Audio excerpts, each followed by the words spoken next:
Moldova Bangladesh থেকে বর্তমান সময়ে কেমন ভিসা হচ্ছে এবং মলদোভা থেকে আপনি ইউরোপে আদার্স কান্ট্রিগুলোতে মুভ করতে পারবেন কি না, যেমন ইটালি, ফ্রান্স, জার্মানি, পর্তুগাল, এই কান্ট্রিগুলোতে আসতে পারবেন কি না, মলদোভা কত টাকা লাগছে বর্তমান সময়ে আসতে, কতদিন সময় লাগছে, 100% ভিসা হচ্ছে কি না, মলদোভা ইনকাম কেমন, দেশটা কেমন, আসলে মলদোভা থেকে মিডিল ইস্টে অথবা বাংলাদেশ থেকে চাকরি ছেড়ে আসা ঠিক হবে কি না। আসসালামু আলাইকুম, আমি আছি আহসান হাবিব আপনাদের সাথে। আপনারা অবশ্যই আমার ভিডিওটা লাইক করবেন, আমার ভিডিওটা বেশি বেশি শেয়ার করবেন, আমার চ্যানেলটা সাবস্ক্রাইব করে পাশে থাকবেন। এই বিষয়গুলো নিয়ে আজকের আলোচনা, এই বিষয়গুলো আমি আলোচনা করছি, এগুলো নিয়ে আজকের আলোচনা। ফের দেখেন, মলদোভা আপনি বাংলাদেশ থেকে ফাইল বর্তমান সময়ে জমা দিতে পারেন। যারা এর আগে বিভিন্ন দেশে ফাইল জমা দিয়েছেন, যেমন Serbia, Belarus, north Macedonia, Portugal, এগুলাতে যখন জমা দেওয়ার পরে যারা ফাইল রিজেক্ট হয়েছেন, যারা নতুন করে ফাইল জমা দিতে পারেন, তারা অবশ্যই ফাইল জমা দিয়ে দেখতে পারেন। 2026 সালে যারা মলদোভার ফাইল জমা করবেন তাদের লাকি চান্স হিসাবে আমি মনে করি। এই বছরে প্রচুর ভিসা দিবে, কিন্তু দেখেন সরাসরি বেলারুশ, সার্বিয়া, অন্যান্য দেশের মতনই কিন্তু ভিসার রেশিওটা আবার কমে যেতে পারে।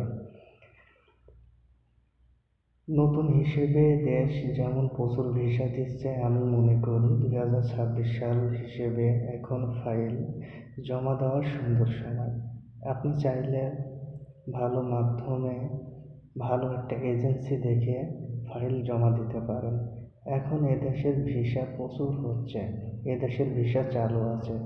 এখন যারা ফাইল জমা দেবেন, আমি মনে করি 2026-এর এই টাইমটায় মলদোভা প্রচুর ভিসা দেবে এবং মলদোভায় প্রচুর লোক যেতে পারবে। আপনারা জানেন মলদোভা ইউরোপের একটা গরিব দেশ। মলদোভা দেশটা গরিব হলেও প্রচুর কাজের চাহিদা আছে। মলদোভা একমাত্র দেশ যেখানে প্রচুর পরিমাণ কৃষিকাজ সহ বিভিন্ন ক্ষেত্রে বাংলাদেশ থেকে ভিসা হচ্ছে এবং লোক নিতেছে।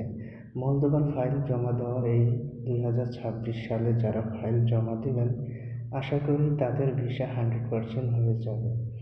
আপনারা জানেন মলদোভার ভিসা অনেক হারে এখন রেশিও বেশি, এবং কি বাংলাদেশ থেকে যারা ফাইল জমা দিচ্ছেন 2026-এ, যারা মাঝামাঝি টাইমে জমা দিচ্ছেন তাদের ভিসা হচ্ছে, বা যারা জমা দিবেন বিশেষ করে কৃষিক্ষেত্রে, মলদোভাতে কৃষিক্ষেত্রে প্রচুর চাহিদা আছে। বিভিন্ন ক্ষেত্রে এখন বর্তমানে বাংলাদেশিদের ভিসা হচ্ছে, যেমন কৃষিক্ষেত্রে হচ্ছে, বিল্ডিং কনস্ট্রাকশনে হচ্ছে, মার্কেট ক্লিনার, বিভিন্ন সেক্টরে কিন্তু বাংলাদেশিদের জন্য ভিসা প্রোভাইড করতেছে।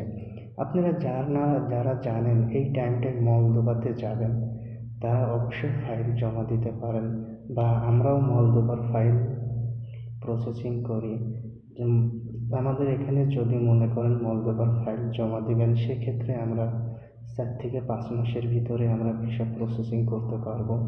আমাদের যেমন যে কাজগুলো আছে, আমাদের বিল্ডিং কনস্ট্রাকশনের কাজ আছে, সার্ভিস সেক্টরের কাজ আছে, কার ওয়াশের কাজ আছে, মলদোভাতে কৃষিকাজের উপরে আমরা ভিসা করতেছি। আমাদের সাথে যোগাযোগ করার মাধ্যম আমাদের অফিসে এসে আপনারা যোগাযোগ করতে পারেন। আমাদের স্ক্রিনে দেওয়া হোয়াটসঅ্যাপ নাম্বারে আপনারা যোগাযোগ করতে পারেন। আপনারা যারা ভাবছেন এই টাইমটা মলদোভায় আসবেন, তারা অবশ্যই আমাদের সাথে যোগাযোগ করতে পারেন। আমি আছি আহসান হাবিব আপনাদের সাথে। আমার ইউটিউব চ্যানেলটায় যারা এই পর্যন্ত ভিডিও দেখছেন তাদেরকে অসংখ্য ধন্যবাদ। আমার চ্যানেলটা সাবস্ক্রাইব করে আমাদের পাশে থাকবেন। সবাইকে অসংখ্য ধন্যবাদ। আল্লাহ হাফেজ, সবাই ভালো থাকবেন।